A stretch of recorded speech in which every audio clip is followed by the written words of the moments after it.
Everyone welcome back to Investopedia India world of wealth creation with Shifali Garg. तो guys आज हम बात करने वाले हैं केमिकल सेक्टर पे और आपकी स्क्रीन पर एक चार्ट है जो बिजनेस रिसर्च कंपनी ने बनाया है एंड इनके हिसाब से अगर हम देखें तो 2023 में जहां केमिकल सेक्टर के वैल्यूएशंस है यूएस डॉलर 274.49 बिलियन, 2028 तक ये जो प्रोजेक्शन कर रहे हैं उसके हिसाब से वैल्यूएशंस पहुंच सकते हैं यूएस डॉलर 431.15 बिलियन तक के। अब आपकी स्क्रीन पर एक दूसरा न्यूज है जो इकोनॉमिक टाइम्स में भी रिसेंटली आया था, जिसके हिसाब से जो केमिकल सेक्टर है वो 8.1% सीएजीआर से ग्रो करके 2030 तक 383 यूएस डॉलर बिलियन तक पहुंच सकता है। नाउ ये जो बुलिशनेस हम केमिकल सेक्टर में देख रहे हैं, इसके पहले अब आपकी स्क्रीन पर एक दूसरा चार्ट है जो आपको ये दिखा रहा है कि पिछले अगर हम कुछ ईयर्स की बात करें तो जहां स्टॉक मार्केट ने बहुत अच्छा परफॉर्म किया, सारे सेक्टर्स ने बहुत अच्छा परफॉर्म किया, chemical sector was struggling hard. और आपकी स्क्रीन पर ये चार्ट है जिसमें आप देख सकते हो कि 2021 के बाद 2022 में, और इसमें भी अगर आप देखोगे स्पेशली एग्रीकल्चरल केमिकल सेक्टर ने बहुत ही पुअरली परफॉर्म किया है। So the sector is struggling really hard. तो आज के इस वीडियो में हम यही बात करने वाले हैं कि क्या रीजन है कि इतने टाइम से केमिकल सेक्टर अच्छा परफॉर्म नहीं कर पाया। उसके बाद सेकंड पार्ट में वीडियो के हम ये बात करेंगे कि क्या अब ऐसा हो गया है जिसकी वजह से हम सडनली केमिकल सेक्टर के लिए इतने बुलिश है, और क्या ये एक्चुअली एक सही प्रोजेक्शन है कि केमिकल सेक्टर इतना अच्छा परफॉर्म करेगा। एज एन इन्वेस्टर आपकी स्ट्रेटेजी क्या होनी चाहिए कि हम थर्ड सेक्टर में बात करेंगे जहां पे हम थ्रेट्स की भी बात करेंगे, केमिकल सेक्टर की पॉजिटिव्स की भी बात करेंगे एंड फाइनली अपनी स्ट्रेटेजी को कंक्लूड करेंगे, क्योंकि मोस्ट इंपॉर्टेंट है कि हमें किसी र्यूमर के हिसाब से जाके इन्वेस्टमेंट नहीं करना है, but at the same time कोई अपॉर्चुनिटी भी मिस नहीं करनी है। तो इसीलिए ये वीडियो स्टार्टिंग से एंड तक देखना आपके लिए बहुत जरूरी होगा, तभी आप अपनी एक स्ट्रेटेजी बना सकते हैं।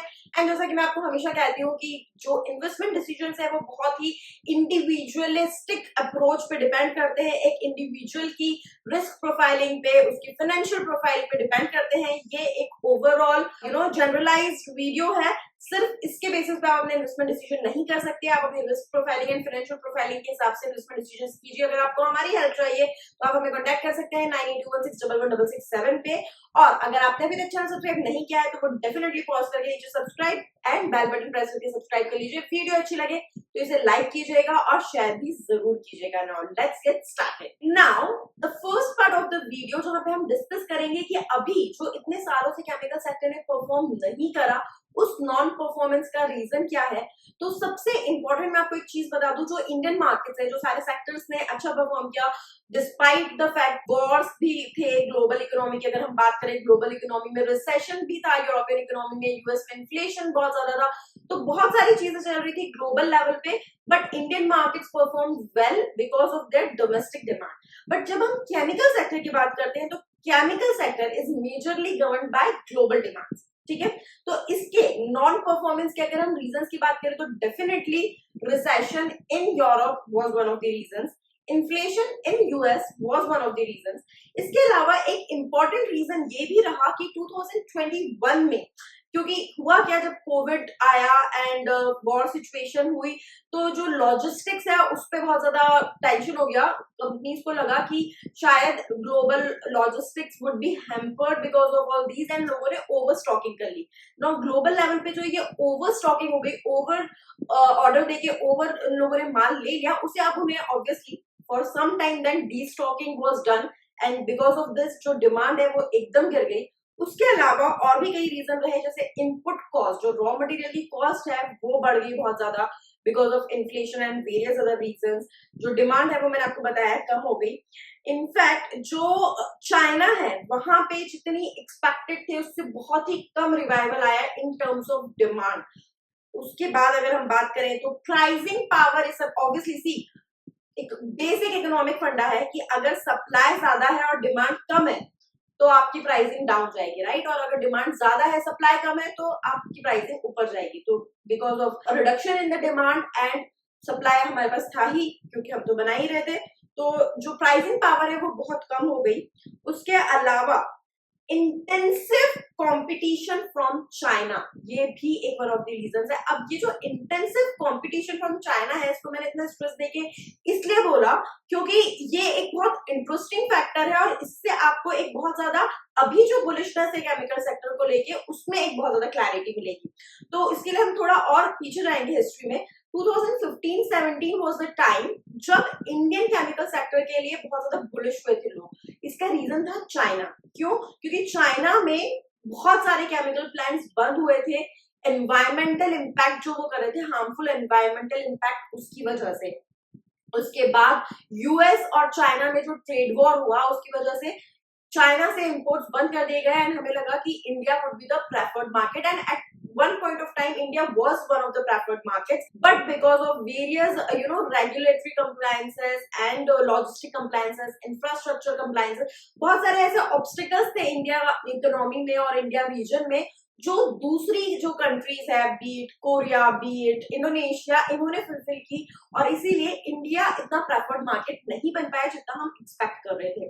उसके बाद में covid, as we all know, started from China and उस टाइम पे बहुत बात की गई कि चाइना प्लस वन स्ट्रेटेजी पे ओवरऑल ग्लोबल इकोनॉमी वर्क कर रही है, not only chemical but for all the products all the countries are focusing कि हम सिर्फ चाइना को अपना प्रेफर्ड सप्लायर न रख के चाइना प्लस वन स्ट्रेटेजी पे काम करें और किसी और सप्लायर से ले। इसकी वजह से बहुत उस टाइम पे बुलिशनेस आई कि जो एक्सपोर्ट की डिमांड है केमिकल्स की वो बढ़ेगी।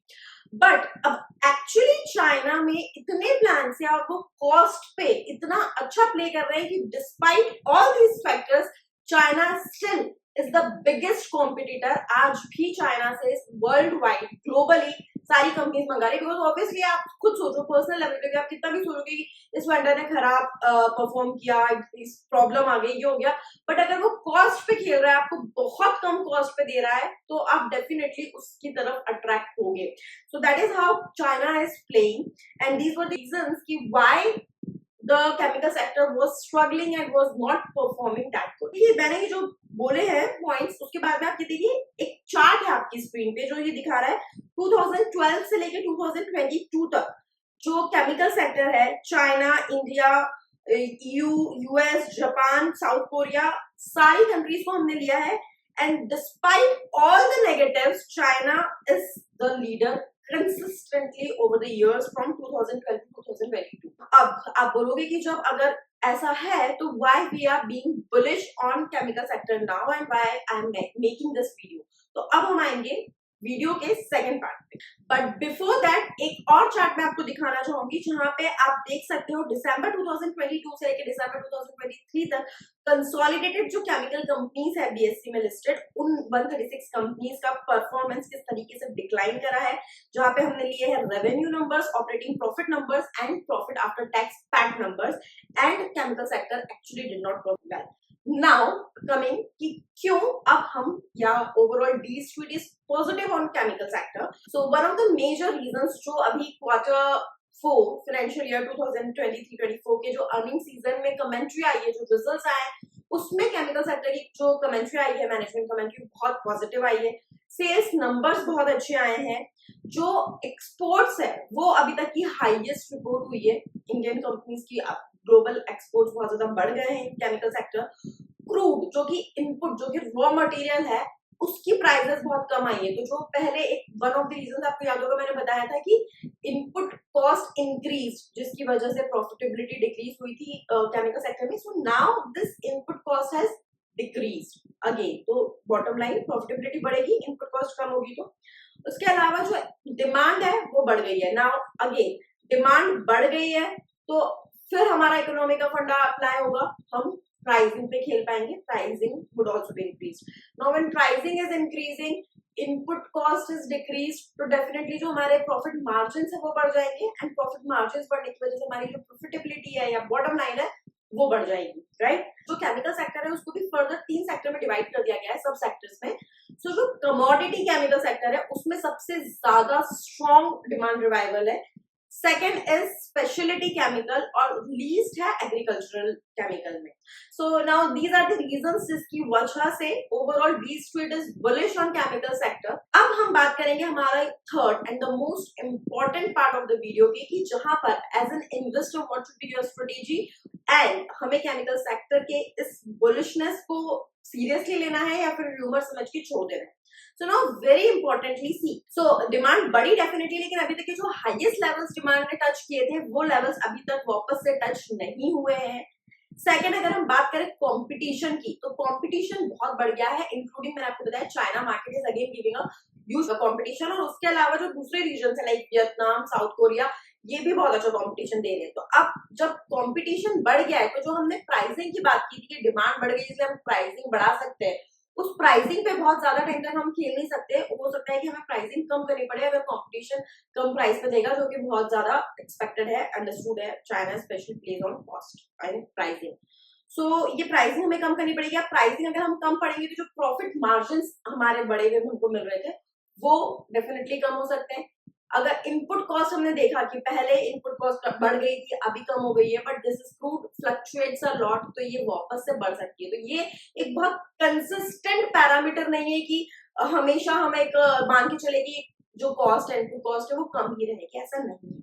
एनवायरमेंटल फ्रेंडली ग्रीन एनर्जी की हम बात करें, बट केमिकल सेक्टर में अभी वो चीज इतनी ज्यादा इतनी जल्दी इम्पैक्टफुल नहीं होगी, इतनी जल्दी इम्प्लीमेंट नहीं होगी. सो कीपिंग दैट असाइड, कई ऐसी कंपनीज है केमिकल सेक्टर में जो ऑलरेडी बहुत ओवरवैल्यूड है. तो ये जो थोड़ा सा रूम अभी मिला है because of the revival in demand and increase profit margin, उसकी वजह से उनमें बहुत ज्यादा ग्रोथ होने के चांसेस नहीं है. And of course when we are investing, तो हम चाहते हैं कि आज जहां पर वैल्यूएशन है स्टॉक का, वहां से अच्छी खासी ग्रोथ हमें मिले. अगर हम 3 साल 5 साल 10 साल रखते हैं, अगर ऑलरेडी ओवरवैल्यूड स्टॉक है और वो नहीं बढ़ता है या बहुत कम बढ़ता है, 5-10% बढ़ता है, that is of no use to us, right? क्योंकि उतना तो हमें, हम अगर डेट इंस्ट्रूमेंट अपना पैसा करेंगे हम पाप, तब भी हमें ग्रोथ मिली जाएगी. एंड अभी मार्केट इज रियली गुड, तो स्टॉक मार्केट में या फिर दूसरे एसेट क्लासेस में बहुत अच्छे रिटर्न्स मिल रहे हैं. So we don't want to invest in a stock जो बहुत थोड़ा बहुत 5-6% या 8% यहाँ से बढ़ जाए, क्योंकि वो हमारे लिए रीजन है हमारा स्टॉक मार्केट में इन्वेस्ट करने का, वो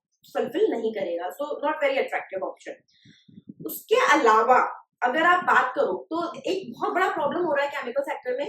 when you are investing you have to be very careful on this parameter, कि जैसे मैंने आपको बताया कि जो केमिकल सेक्टर है उसको सब सेक्टर्स में डिवाइड किया गया, राइट?